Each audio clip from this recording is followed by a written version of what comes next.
Good afternoon, good afternoon, good afternoon. Let me know if you can hear me out there in YouTube land. This is my first show in 2025. I have to get that correct, Tend to want to say 2024. So I have to water up. How are you doing? How are you doing, everyone? Happy New Year, Happy New Year, Happy New Year. And as you can see in the comments, in the comment section, I had a communication with Brian Burke earlier today where I mistook when the Arsenal game was going to commence. Thought the game was at 3 tomorrow, actually. Didn't realize the game was today, so postponed it until 4 for that game. But thanks for joining me. I did make a promise last year. I have to get used to the idea that this is 2025. I did make a promise last year that I would do much more socially driven programs than the sports that I've done over the last 6 months. Obviously, as some of you know who engage with me, that I started a Cranky Live YouTube channel focused on sports previously in June. I've made some progress, not at the speed that I would like, to be honest, but I've made some progress. I think I have about 23, 50 something, 55 subscribers. See, that number just jumped off the top of my head. But I also started a Balanced View channel a number of months subsequent to my sports channel, and plan to do a lot more in 25 in this space, not only on the YouTube, but in other avenues, on other platforms. So look out for that, and I'll be bringing that to you. And my Balanced View channel is growing very, very slowly. So we're going to change that in 2025. In fact, we're going to spend much more time doing the Balanced View shows than we do for the Cranky Life show. And I deliberately did not put this on Cranky Life today. So I just have this solely on Balanced View because that's how we're going to operate going forward. Now, I may do some crossing at some point. I think for YouTube, you have to, if you want to do this right, you have to cross-pollinate in a different way. You can have the exact same thing. So I expected a slow dribble to start out with Balanced View, but it'll get better as time progresses. So today's topic, and by the way, as I said before, it's 2025. We're a quarter of a century into this century, in the 21st century. It's been an interesting journey for the first 25 years. Probably 20, if you start 2000, it's 25 years. And someone might say that end of 2025 is the year, but we start 2000, 2001, it's really 25 years. And it should be an interesting journey for the next 25, given the myriad of things that is happening across the world, whether it's climate change, whether it's AI, whether it's more quantum computing, whether it's geopolitical issues, global crisis. There's so many things that are happening, which are going to influence how we as a people live and operate. And I want to be in the forefront of those. I'm probably going to try to figure out how I can do more reaction videos, not the more long live shows, probably do more regular videos, even though I think they take more time than it does to do just a normal live show. You can come on for a live show for half an hour to an hour, even an hour and a half. But if you don't do a video and do it right, you have to spend time investing, generating photos, and even try to get access to videos, which sometimes may be challenging given YouTube copyright laws. But let's jump to this topic. The question is around, as I have in the thumbnail, is morality dead? And one could say, Cranky, what does that mean? Because we have always had challenge throughout history around the concept of morality. So to bring this up now as if this is dead, is that really truly something that's realistic? Is that something that makes a lot of sense, given the history of the world, how things have worked, how challenged we have been as a species? Why would we think now is any different from any time in the past as to whether or not morality is alive, dead, and functioning? And I want to bring some things to your view for us to discuss as we talk about that point. Now, if you look at what's happening across the world, there is a lot that's happening, a lot that's happening. And I was sitting down thinking about 2024, what transpired in 24, and how that informed my perspective going forward in 2025, right? And what one would say is this, is that if you think about the concept of morality, just think about the definition of morality, sort of a set of principles and standards that guide us, our behavior as individuals. And it's often time to what I would call a link to what I call cultural norms, say religion and philosophy. And I think I'll probably do a much more plain vanilla definition for a 5-year-old, which is more only difference between good and being bad. And you can figure out how you define good and being bad. So being good, for example, is killing somebody, for example. I'm sorry, being bad. Well, for some people, being good may be that. Being good is doing the right thing, helping your neighbor, be philanthropic, doing the right things, obeying the laws, as long as those laws are meant to be for societal good. So one can have a more plain, and if you read the Bible, for example, that's the 10 Commandments, and those are used as sort of guides and principles to inform one view about what's good or bad. But if you think about where society is going, where society is, what has transpired, especially since in the US, for example, certain behaviors, which are now accepted norms, it does challenge the view as is, do we have a moral compass anymore? And is morality good or bad? And you saw me, if you think about what I had in the thumbnail of how I sort of break it down between Gaza, Sudan, Middle East, Trump, Putin, Netanyahu. And then I have there also Vibes cartelling. Like, what is Vibes doing on there? We'll get to that. there's a reason for that rationale as to why that's there, right? And you see me have there also Libya before and after. There's a reason for all of this. It's not by happen chance that I just put those things there. There is rationale for each of the item that inform part of what I'm going to call this discussion. And so one has to think about as we go to, and also something I got to talk about, which is we see the Luigi Mangione situation, right? We see the wealth difference. We see the situation with Assad being toppled. There's so much is happening to inform your view, and you sit down and think about from a rationality perspective, which is, are we good as a species, or are we just focused on what makes us feel good? Where there's a big difference, right? Are we good as a species? Or are we just focus on things that make us feel good? And I think we do have to question ourselves sometime, given how we as a species behave, because it's really important to do so. It's really important to do so. Now, let's just, I'll jump into this. Let's just go to some of the things that are happening across the world. So if we think about, for example, the situation in Ukraine. Now, we'll start more with the industrialized world first and work ourselves up to other parts of the world, like the Caribbean, Haiti, Sudan. So we think about the industrialized world. It's interesting that we've had a war in Ukraine, between Ukraine and Russia. It's been going on now for how long? Going into its third year. And the way this has been addressed by the West is that some countries in the West just keep feeding ammunition and weapons to Ukraine to defend themselves.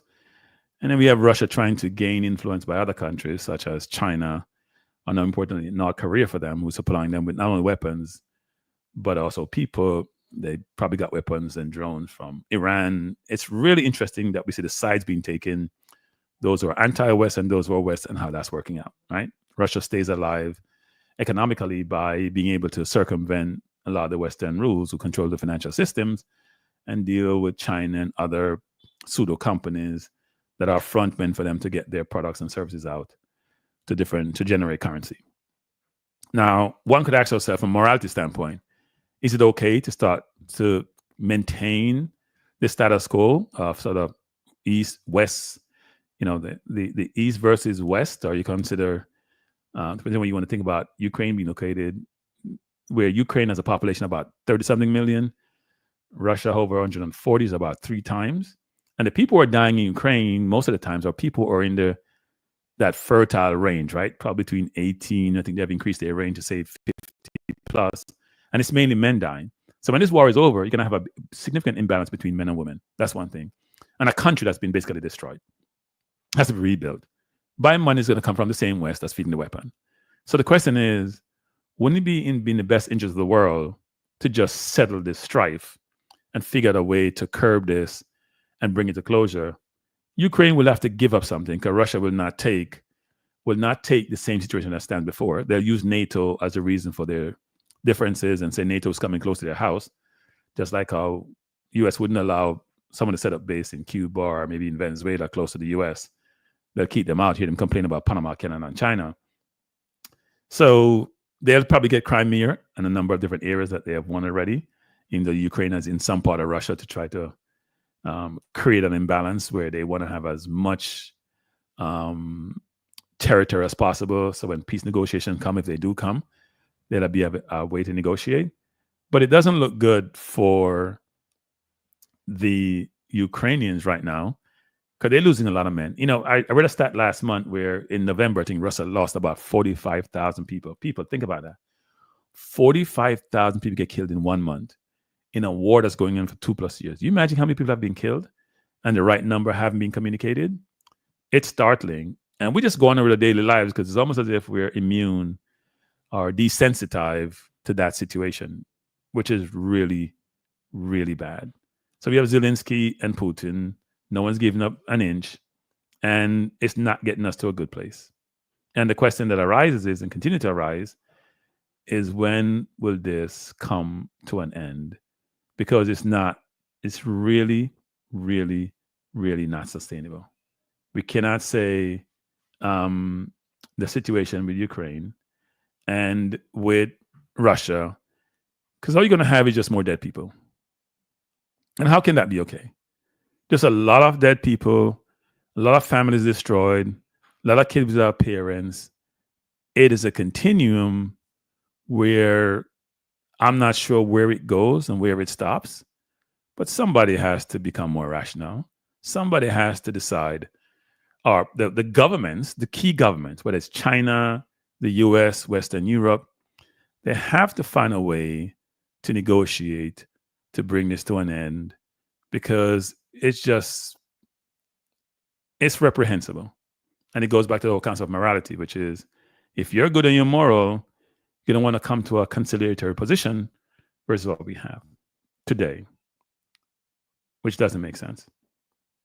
Now, if we take another step and think about what's happening in the Middle East, and I have some of the pictures here to show you. Down the bottom left is the Israeli army, and then you see basically rubbles, bombs, smoke. That's Gaza, or what was Gaza, because I'm sure when they're done, Gaza will also be destroyed. How can this be okay, people? It's a continuum. What happened to Israel in October 7th was reprehensible, obviously. 2,000 people got killed, most of them innocent people. Got killed, probably going to a concert or just being around, getting killed. You're going with your daily lives. And then Israel's response, which is never proportional, has killed over 45,000 people. But even more significant, is destroyed a whole swath of area and is now giving them much more autonomy to do whatever they like to do. And you've heard a lot of different individuals come out and say in Israel, around the whole situation there, Palestine, Israel, that even in Israel, the Arabs who are Israeli citizens are second-class citizens. Nobody want to be a second-class citizen in their own home. So even that's not okay. And the question is, when also will this come to an end? We're under the guise that the lack of delivering of the hostages is what's precluding us from concluding, but I don't think that's the case. Now, how could people live in this situation? This is inhumane, and we keep talking about humanity. and the need to operate with decency. But how can this be okay?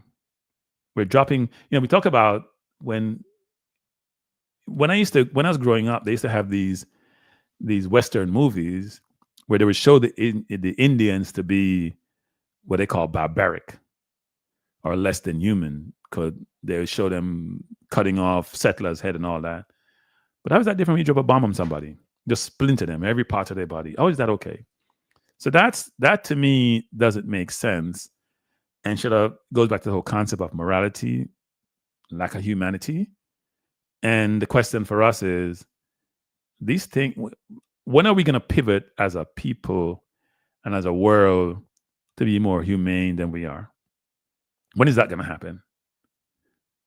Now, we have a situation here where more recently we see where Assad in Syria has been toppled. Assad, who lived a luxurious lifestyle, they showed you his house and his cars and all that, and how well he lived in a country where, 500,000 to 1 million people have been killed since the uprising way back when. He was supported by Iran and Russia, so we had the East versus West again, or the Western governments against others, I would call it. Russia had a base there, big base, port. Iran wanted to be the anti-Israel in the Middle East or anti-America in the Middle East. And it's a little bit surprising that he lasted so long, but it's also just surprising how he was toppled, where we see these domino effects of things. Russia too busy at home, focused on Ukraine and trying to manage that situation, not being able to operate in multi locations or jurisdiction simultaneously, not providing the military support he needs, and he got toppled. And then we see the new leader, who's Ayat Tahrir al-Sham, has now taken over, but there are a bunch of different rebel groups. And the question is, where will this go eventually? Right? Now, Syria has gone through a lot of pain. You hear Israel is bombing Syria. You see France just bombed someplace. Everybody seems to be bombing all over Syria. It's like a bombing ground, right? They're saying they're trying to stamp out insurgents, all sort of different stuff, but everybody have their reason for what they're doing. But it's not a pretty picture. Showing the picture, you see people are celebrating victory. You see Assad was gone, run away, and Russia gave him asylum or gave him some place to live, frankly. And then a new leader who comes in saying all the right things. We heard it in Afghanistan too. When you turn over certain places that have gone through war, the leaders that come in seem to have the best of intentions, or maybe the best of intentions. They say the right thing, then they revert to who they are. So we'll see how this materializes. But it's not a good situation here. Now, if I look at Syria and it's partially destroyed, it takes me back actually to another place. Because sometimes we believe that when the West come in and comes in with its concept of democracy, things will get better. It's the right thing to do. It doesn't always work out that way. Right? It doesn't always work out that way. And the question is why? Democracy should mean that people have more freedom. They can do more of what they want. They get a voice in how they manage. They get a voice in their government. And in a lot of instances, even though, as we've always talked about before, people may have the best of intentions, it doesn't work that way. Remember when we celebrated the Arab Spring and how the Arab Spring was great in all these countries which are autocratic rulers were now going to be democracies and things would be great? It hasn't worked out that way. Now, here's a perfect example. This is the Libya people under Gaddafi. And I'll show you some before and after pictures. See these top pictures here? These top pictures here are the before pictures. Thriving country, great setup, look good. Look at the after pictures.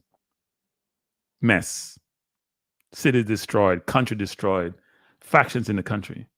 So how do you go from the top, which is autocratic, and we say it's all horrible and terrible because people can't make decisions of their own volition, and then we go down below here where it's wasteland, not getting any better. And what happens here a lot of times is the West goes in, do what it does, leaves a nightmare, and wash their hands saying, you know what, they got to take care of themselves. Well, they were taking care of themselves before. You may not like how they were governed, how they were managed, and no one is supporting non-democratic environment. But if people are not used to a different environment, if they're not used to be managed a different way, you can go in and try to impose your values, your ideologies, and you leave a mess, and then you wash your hand and say, well, that has nothing to do with me. That's not me. That's you. You need to take care of your own country. It's ridiculous. And you ask yourself the question, why do we do this? Because I will tell you this, and I'll go to some of the pictures first and come to what I've drawn out of this, actually. So that was Libya. You look at before and after Libya, it's ugly people. Ugly, terrible, not good. Right? Just not a good situation. And if you look at other locales, so you look at Gaza and the Middle East and Israel, a lot happening there. We hear about it quite a bit, especially in the traditional news. Same situation you see in the Ukraine, US giving billions and billions of dollars. Now, this is a more internal crisis, but look at Sudan. It's horrible in Sudan. They've had civil war after civil war after civil war. And the West give lip service. They contribute some aid here or there. They don't want to get involved because you know what? The people who control the West and live in the West, who have the power, the people who are in Sudan don't look like them. They do not look like them. So they don't really give a, you know what? They actually don't. They will give lip service. You may see this on the BBC because they more cover the world news. But if you look in the American newspaper, the New York Times, the Wall Street Journal, they may have some ancillary news here and there, but it's not the same. Right? They don't really care. They act like they do, but they don't. Now, it gets to show you, and here's another picture. This is Haiti people in crisis, a failed state, I would call it. Basically a failed state. Gangs take over the state. This is close to the US. This is close to America. It's not that far away. There are a lot of Haitians living in America, contribute to the American society, doing well here. Look at the country. After the president there was assassinated in 2021, the governance has gone to you know what, and here's what we have here. Basically a crisis that's not been resolved. But the people here, again, don't look like those who control the West. So if you go to Libya, if you go to Sudan, if you go to Haiti, it's the same concept. We have Western governments, and that includes Barack Obama, who was in power when we had the uprising in the Middle East, who pushed for some of these things, who probably influenced it, who nudged it along, who probably were the catalyst for these changes. And we have outcomes which are just reprehensible. And it goes back to my whole theme of this discussion, which is about morality. What happened to our moral compass? Did we lose it? Do we not care about people? We don't care about people who look like us. It is amazing, actually, that we have some of these situations. And what happens is the media sort of controls what we view or don't view. Bless up, Brian Burke. Thanks for joining. What we view or don't view, what we find okay or don't find okay. And that's how we end up the way we did. Right?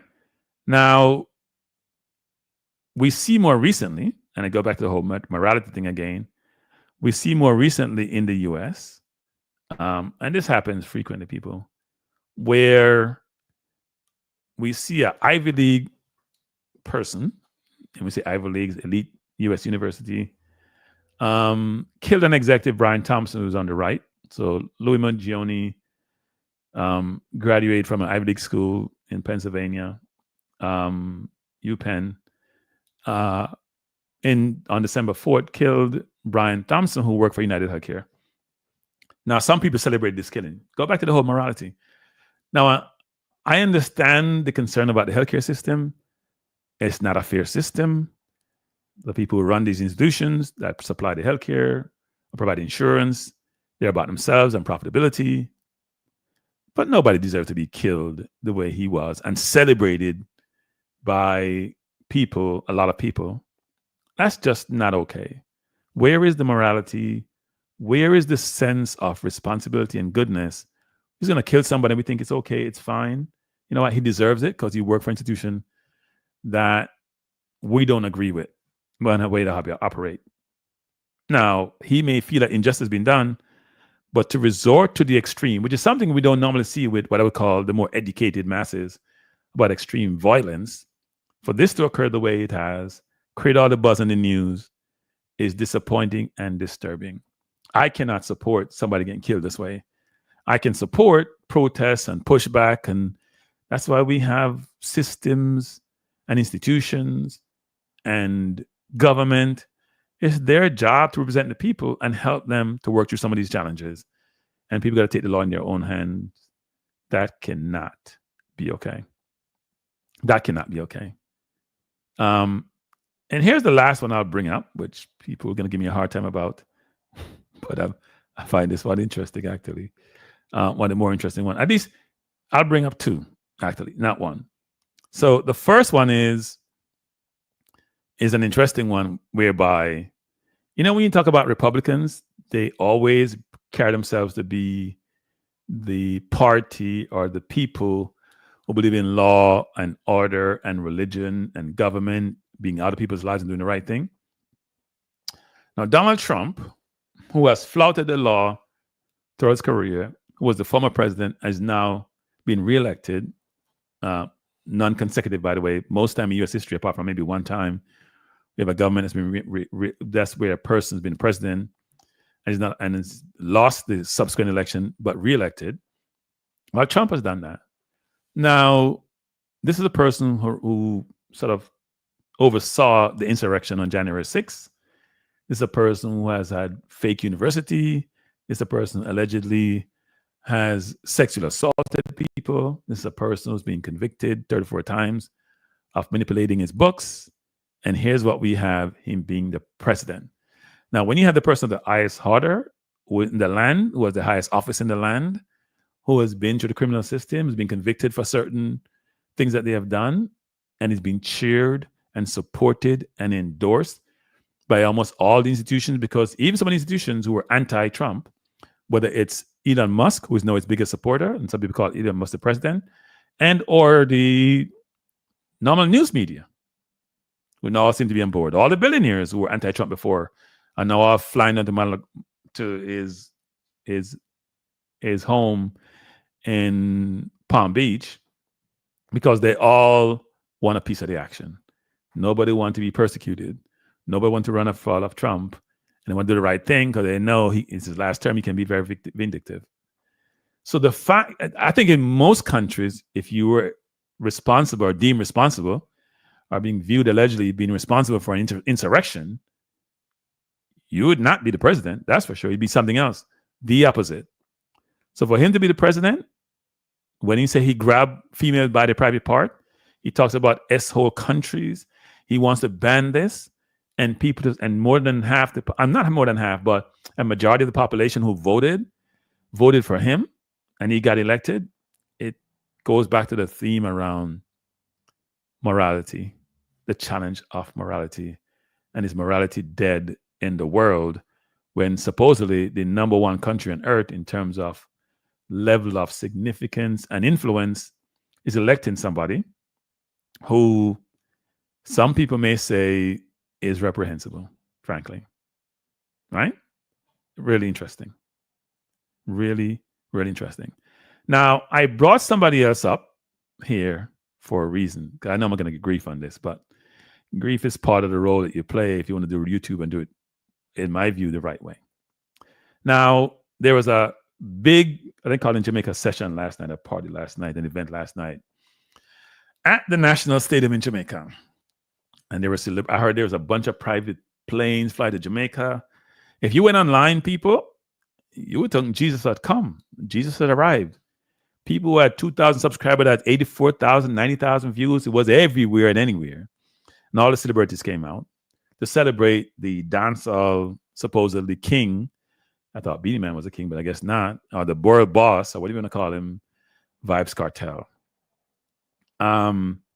And it's interesting that he's being celebrated for his freedom. Now, if one doesn't know the history of Vybz Kartel, and most people do, but I'll give a 2-second synopsis. Big time DJ, very influential in Jamaica, has the more challenging lyrics, I'll call it. Some people call it rude, but challenging lyrics in terms of his songs. Ran with a posse, one would say. Knew most of the major players in Jamaica, especially those who deemed to be the Dons. I read an article today was talking about Dons. But he was accused of killing a person who was in his group called Clive Lizard Williams, who has not been seen since that transpired. He was convicted, went to jail, was in jail for 13 years. And by the way, made music when he was in jail. Please don't ask me how that worked. But it's now being released based on, which I find interesting. Some people call it technicality. Others says it was injustice that was done to him. But it was released when Jamaica still have the concept in their system where you go to resolve certain matters. You go to England, frankly, even though it's supposed to be an independent country. And they reviewed the case brought by a person supposedly who was in law school when Cartel was convicted and who voted to get him out and who actually did so eventually, but went to the Privy Council in England and they found there were some issues with the jury and they let him out. Now, what's interesting about all of this is this. A couple of things. And people don't like when I talk about this, but I think as human beings, we should have the ability to talk about things, whether they're good, bad, indifferent, and express our perspective. So here's mine. I listen to all the arguments on both sides. I listen to the show. I watch, because I try to be as informed as possible when I come and talk to you about things. I watch things online. I don't think I saw, when I looked at an interview he did with some YouTuber that has 1 million views, maybe 9-10 days ago, it was interesting listening to the I didn't listen to the entirety of it, but I did read some of the comments. All of them were positive. I didn't see one, maybe there were some, but I didn't see one negative comment, right? And here's my question to people. So should the family of Clyde Lizard Williams, who's never been found, should they celebrate his freedom? Do they celebrate his freedom? Does Clyde Williams, is he a person? Does he celebrate his freedom? What happened to Clyde Williams? Clyde Williams exists. Do we care about Clyde Williams? Do we give a damn about the victim? Does the victim matter? Whether he did it or not. Just think about Clyde Williams. Does anybody sit one side and sympathize and empathize with Clyde Williams? Does he have kids? Does he have a mom? Does he have a dad? Does anybody care? Or do we have no goddamn morality? Does anybody care? Does anybody care about Gaza? We just go in their lives. They care about the people in Ukraine. We go in their lives. They care about the 10 people who got killed yesterday in New Orleans by a person who supposedly has Islamic background and drive through a crowd. Do we care? Does we go in our lives? Do we give a damn? Seriously, people. When people are interviewing, so here's another thing you got to think about people. When people are interviewing people that have been supposedly injustice been done to them and they've gone to jail and they've been let out of jail, right? They've been given their freedom. The first thing you normally see in those interviews, they ask them about what transpired, what happened, why it happened, were you innocent, right? Now, Ajija Palmer, Cartel, always say he's been innocent, right? But you hear none of that in those interviews. I watched one of those interviews with some guy who normally interviews entertainers in Jamaica. That didn't come up in the context you would expect it to be. The person wasn't pressed on this. Now, here's another thing for me. You see, when you're innocent, you should be suing the state. Have you heard anybody say they're going to sue the state of Jamaica? They're going to sue the country because they're inappropriately prosecuted, or they're going to sue? They say, you know what? Because in most times in the states here, where people get convicted, you get sued and you have to compensate the victim, who in this case would be Cartel, because you're suing because you inappropriately and injustice was done and you've been incarcerated. Is he going to sue? And what happened to Clive Williams and Liz and his family? Do they matter? I don't hear people asking the tough questions. What I see people doing is that we have our entertainer, he's a great lyricist, we love his music, that's all that matters. I don't give a XYZ about some person who may have been gotten killed, whether it was he did it or not. I'm not going to ask the tough questions to find out what exactly transpired. I just love this artist, and it's going to make me feel good, so that's what I want to focus on. Morality is dead. We have lost our, moral compass. It's amazing how that works. And if you talk about it, I remember I was talking about the Integrity Commission in Jamaica, who did a review, because every year in Jamaica, the politicians have to file from Parliament to file their financial situation, financial documents with the Integrity Commission. There's an oversight governance body that reviews it to make sure they're not getting inappropriate resources from different means. And it's mainly an anti-corruption group. And I just did the program and explained what they did. And people come on my channel using all sort of language and berating me for just explaining the facts. Didn't take any position, just explain the facts. People lose their mind. So conceptually, we're not thinking for ourselves. All we want to know is like, don't touch or talk about the person who I value. Otherwise, we're going to come at you hard. We're going to come at you hard. And my question is, people, if you have a brain, if you have a mind, shouldn't be asking a tough question, no matter who the person is. No matter who the person is, should you ask a tough question? Or we just close our eyes and say, you know what? We're glad it's on me, glad on my family, and that's all. I don't give a damn. I don't care because me glad and on me. How can that be okay, people?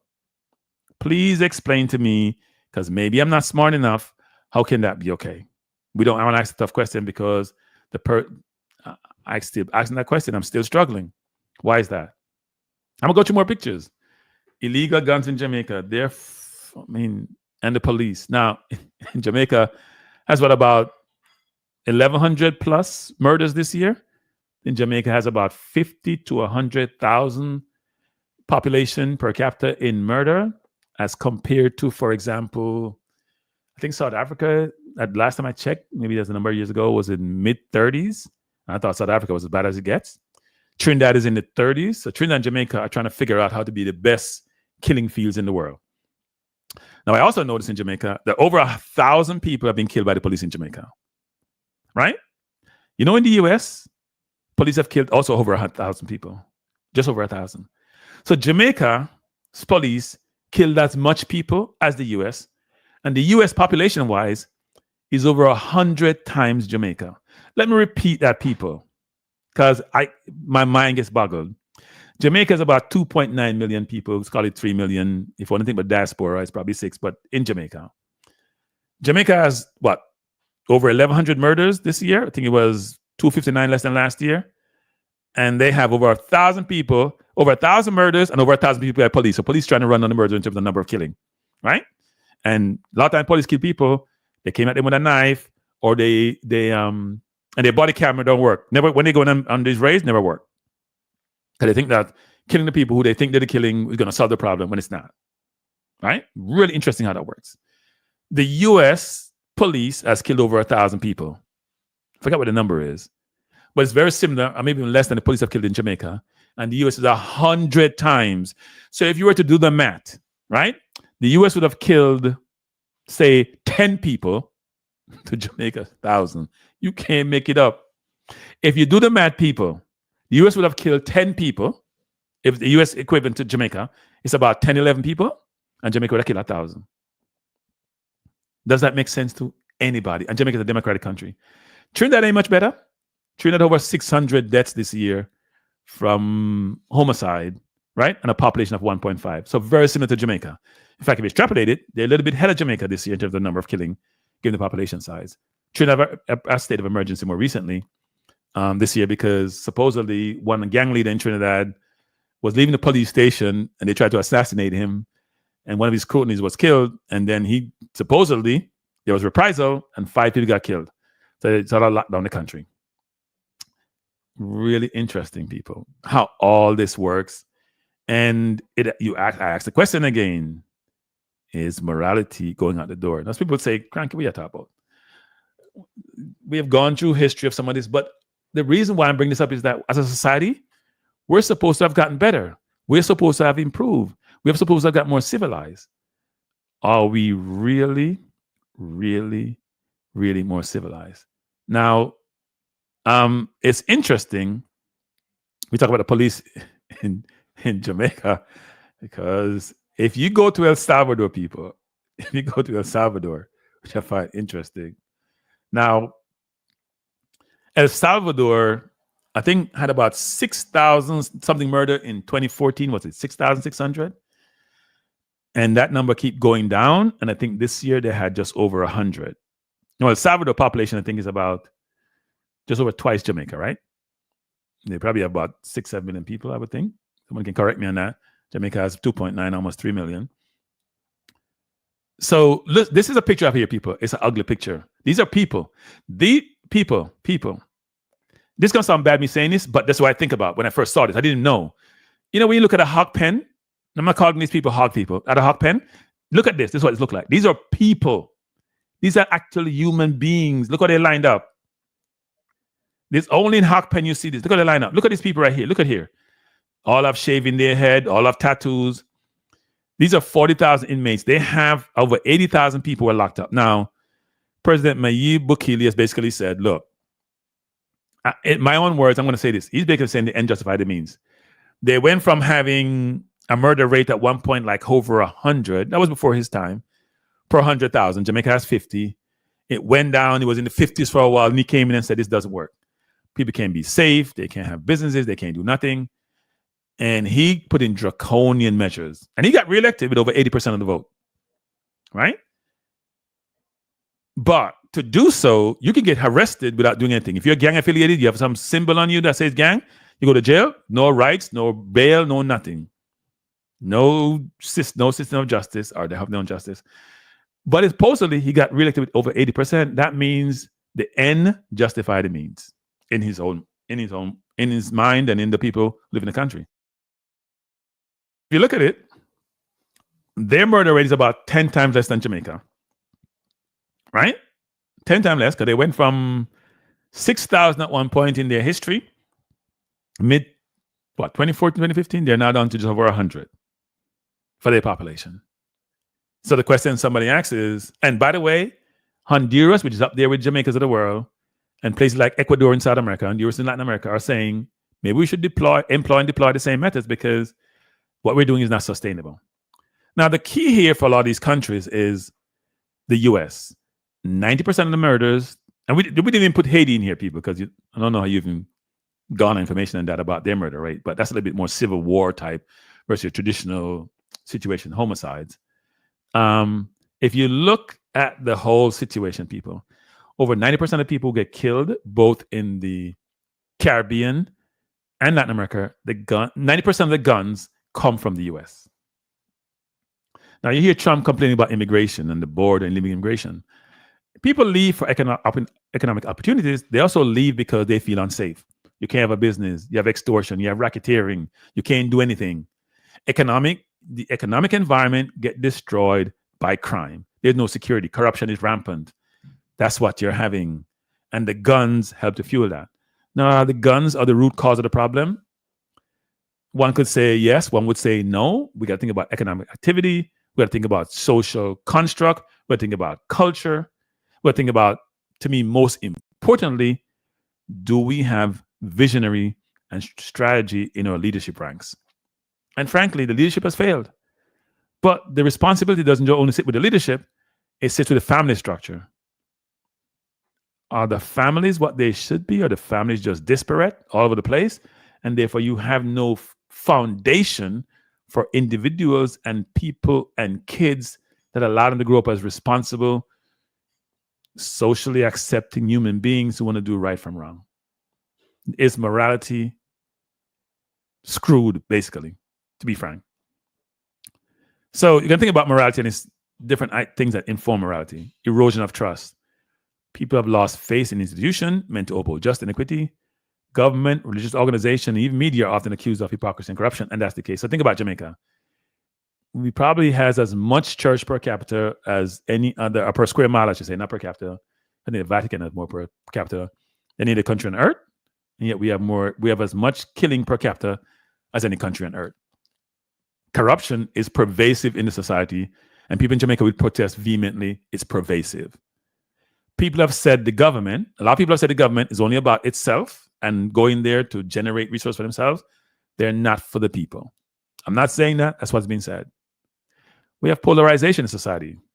As society become much more divided, as I mentioned before, we lack empathy and even sympathy across the globe, and it's becoming more pervasive. Moral standards become tools for tribalism rather than bridges for understanding. Look at this picture again for El Salvador. It's inhumane. Now, here's something else that also may seem the opposite, but may also be deemed inhumane in some respects, right? It's really interesting how this works. So I just had a picture here, I pick up of extreme wealth and poverty. On the right is just extreme poverty. People scrounging for minutiae of things, in unforeseen, reprehensible situation. And then this is more like you would say like Assad's castle, which is cars and mansions and all that, and we think that's great. And society, by the way, people laud these things. It's the greatest thing since sliced bread. It's what we all aspire for. The media supports this. Nobody wants the empathy thing and all the other thing. They just want this. Now, I did a show yesterday talking about the top 10 wealthiest people in the world. People, the top 10 wealthiest people. And first, I must say this, people not like it. None in the block, by the way, people. None in the block. Look at this. There's one Asian and 9 Caucasian in this group. They own 1.772. The last time I checked, this number change every day. $1 trillion.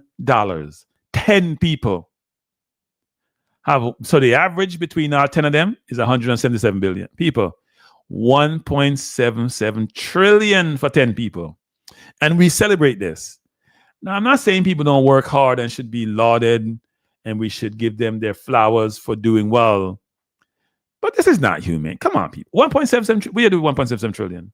When we have the 1% in the world own 43% of the world's resources. How can this be okay? We have 8 billion people on the planet and 10 people have 1.7. Really? We think this is okay and we celebrate it. And the media celebrate it because they control the media and they control the general population and they control the governments. We have Elon Musk now, who is the richest man on earth at 431. That number probably change up and down, depends on how Tesla and SpaceX are doing. It's our investment. And he now supports far right. He was anti-Trump. Now he's Trump. He's being called the de facto government. Our leader, our president of the United States. He wasn't born in the United States. He was born in South Africa during the apartheid era. He's from that era or lived in that era. He has a perspective and opinion and views and ideology. We seem to support that. An elitist ideology, a supreme ideology, thinking about the supremacy of one race versus the other. Seems to be obvious to me and controls his environment and control things around him. And it's only getting more and more so. And we celebrate these individuals. We should celebrate excellence, but we have to ask our question, how is this humane? This life thing that we have is lasts between, say, 0 and, say, an average, say, 77 years. Everybody here should be able to enjoy this journey without feeling that they're less than worthy to be here. And how are we going to have people live in inhumane situation while so much people control some of the wealth? And we think it's okay. How can that be okay, people? How can that be okay? I am confused. And I always say this, I'm confused. Now, the question is morality truly dead? Or are we in a period of what we call moral confusion? There are probably counterpoints that suggest hope. Across the world, we have grassroots organization. I didn't even mention climate change, for example, and where that goes and how that's influenced by those of power. But we have grassroots organization are challenging injustices, advocating for human rights, and pushing for systemic change. But do they have the influence? Do they have the resources? Do they have the power to do so? We have all these activist communities and everyday citizens who, some of them find this reprehensible, are espousing the views that I'm espousing, but are they effective in their reach? Or just people just focus on what makes them feel good, what they aspire for, what give them the most resource to control things around them? Is that where we are and where we're going? I know people are going to say, well, if you look back from where we're coming from all these empires, whether it was the Roman Empire, the British Empire, the Ottoman Empire, we go back to all these dynasties and empires to where we are today, we're in a better place. But are we truly in a better place? Because then I would say people didn't know better. We now know better, but we're not doing better. Haiti, Sudan, Gaza, Ukraine, the Caribbean, where crime seems to be out of control. El Salvador, where they have restricted the murders, but they have inhumane punishment or methods to do so. Is that okay? The world is fraught with challenges, but as long as we believe in the power of good and act on that belief, morality will not die. But where he could die is if we allow greed, manipulation, corruption, racism to overtake us. And we can't then, as people, have humanity to think about empathy, to express empathy, to show empathy, to demonstrate empathy, and in some cases, sympathy to others, right? We seem to have lost our moral compass in a lot of ways. And when I was growing up in Jamaica, and obviously it's a long time ago, most of the gun crimes were committed in Kingston. Rarely hear a crime, and some little bit amount in Montego Bay, Hanover, St. Elizabeth, St. Thomas, St. Mary, you don't hear them thing in a place there. Once in a while, some machete thing occur, right? But you wouldn't hear of this situation that is pervasive. So I do think we got to think about what solutions are. I think for the Caribbean, which is part of my focus and about crime, we need leadership, visionary leadership. Leadership was strategic. Leadership were not parochial and selfish and think about themselves and try to generate resources for themselves alone. We need leadership. We need for them to work with the U.S. And the U.S. is selfish when it comes to guns, because the people here will talk about guns and I want my gun, I gotta have my gun, and it's my, First Amendment right. Well, it's killing somebody or someplace else because you don't have mechanism in place to prevent that gun from leaving your shores, and we don't have mechanism in place on those shores to prevent the guns from going to those countries. And the people who get access to those guns use them inappropriately. And then secondly, we have to shore up our institutions, our educational institutions, or industries to allow more of those industries to do well, to give people employment opportunities. And last but not least, they got to be ready to stop the brain drain, because the US said it wants the top 0.01% of everybody in the world who are engineers, for example, and they want it across all disciplines. But then when you take somebody's best and bring it to your country, then what do? Right? You're robbing a country of their talented people who can help them improve their situation. And you complain about immigration, you complain about all sorts of things. But you're trying to rob those countries of their best people to supply your needs, but you don't think it's okay for others in that country. So you only want the best. You want to rob them of what they have, which you normally do, but then you're not helping them grow. How much does the U.S. invest in Jamaica? Does it have to build ports? Does it have to build roads? China has done that, and you complain. You're not helping them to get better, but you're taking their best people. How can that be okay? We have to do better, people.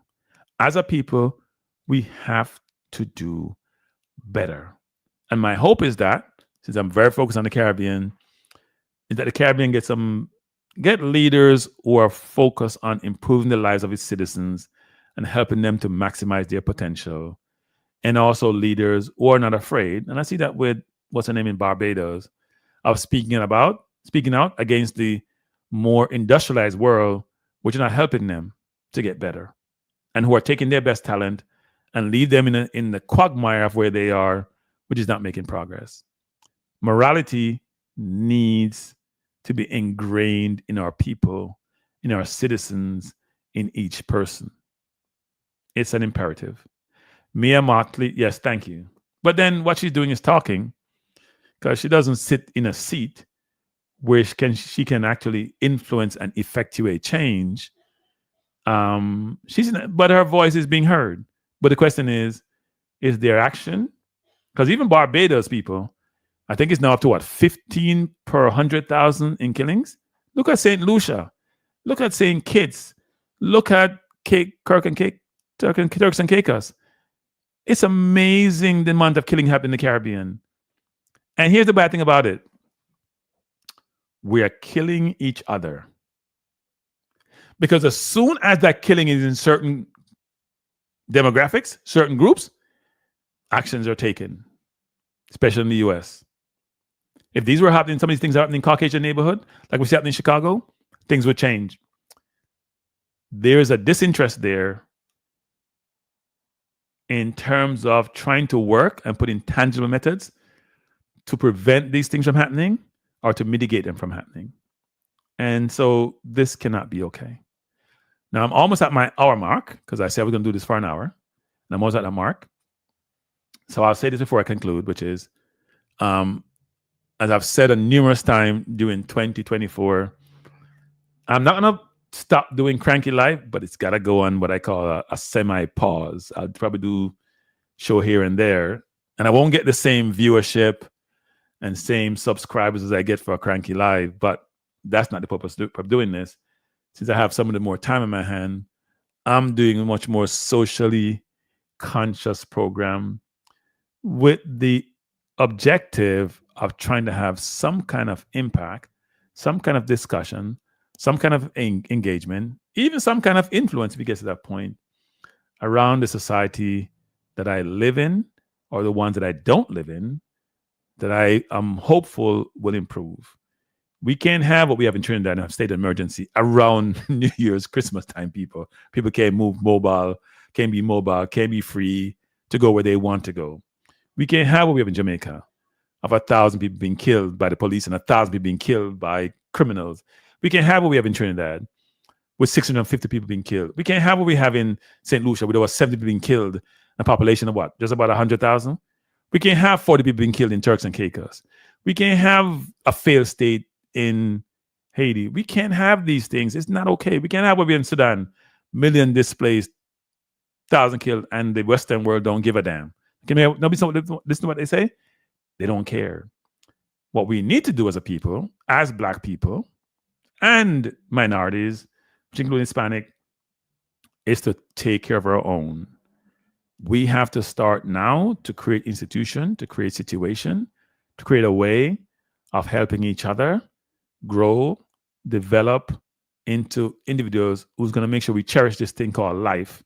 We cherish not only our own, but those around us. We help them to get better. We help them to be better. We help them to do better. And when we do that as individuals, we help our society at large. So if people are going to tell me, don't talk about certain topics, I'm sorry, I had to tell you this. But I'm going to talk about them because I've gotten warning about talking about certain things, especially when we do it to Jamaica. I'm going to talk about the topics they're important to talk about. And some people are shying away from topics because of different reasons. They don't want to offend anybody. No, you should just report the facts or provide a perspective.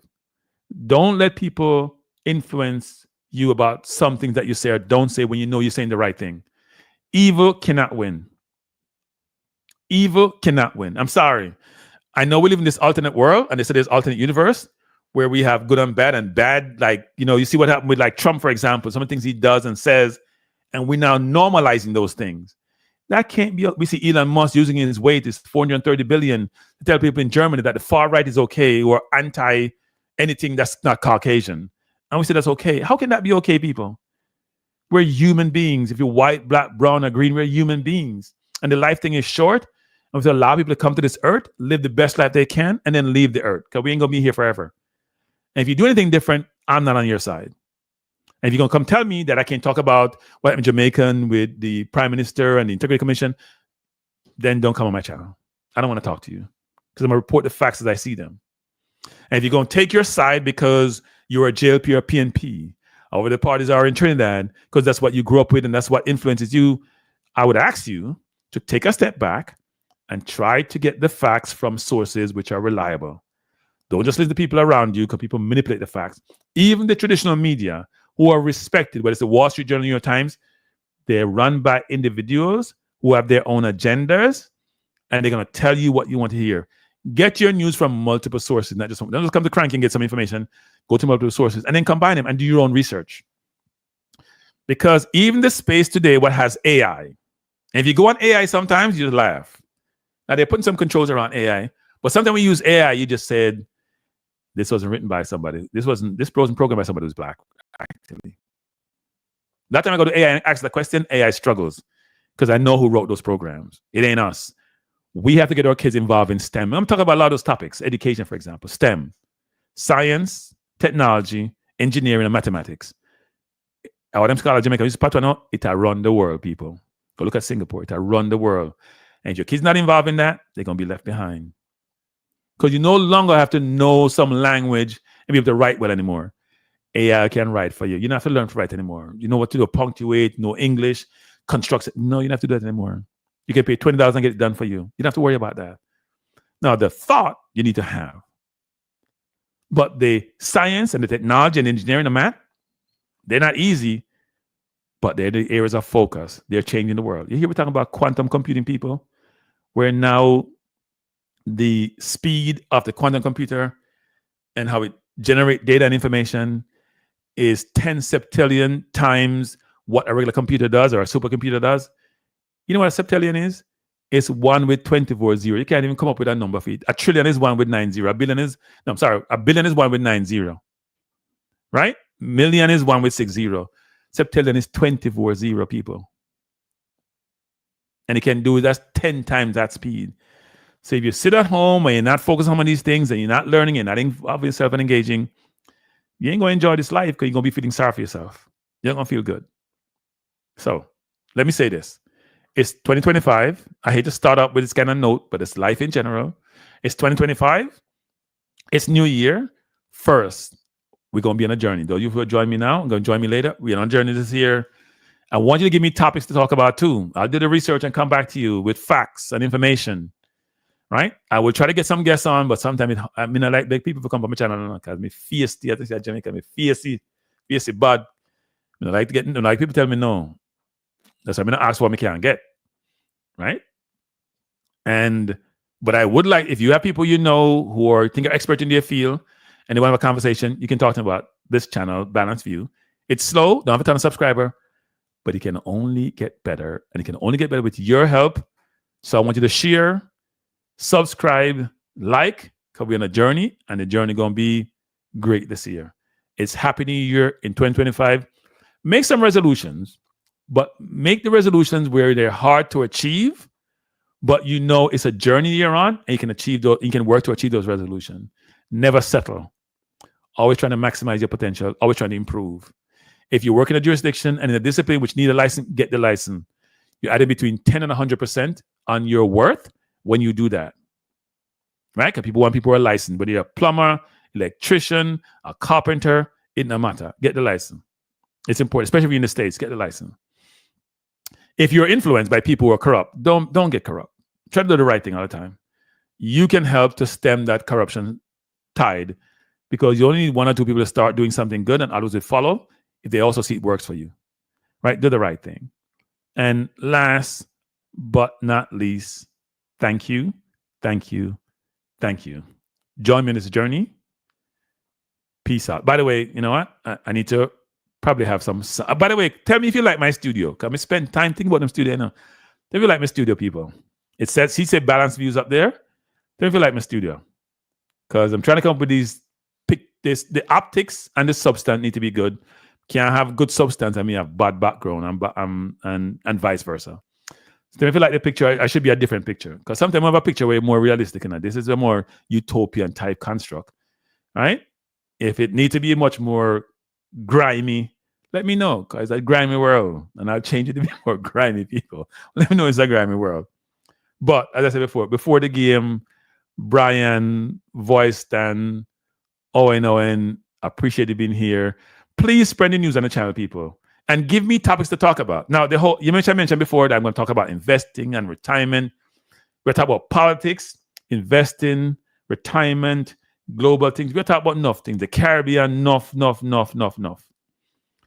And we're going to talk about things which can make people uncomfortable.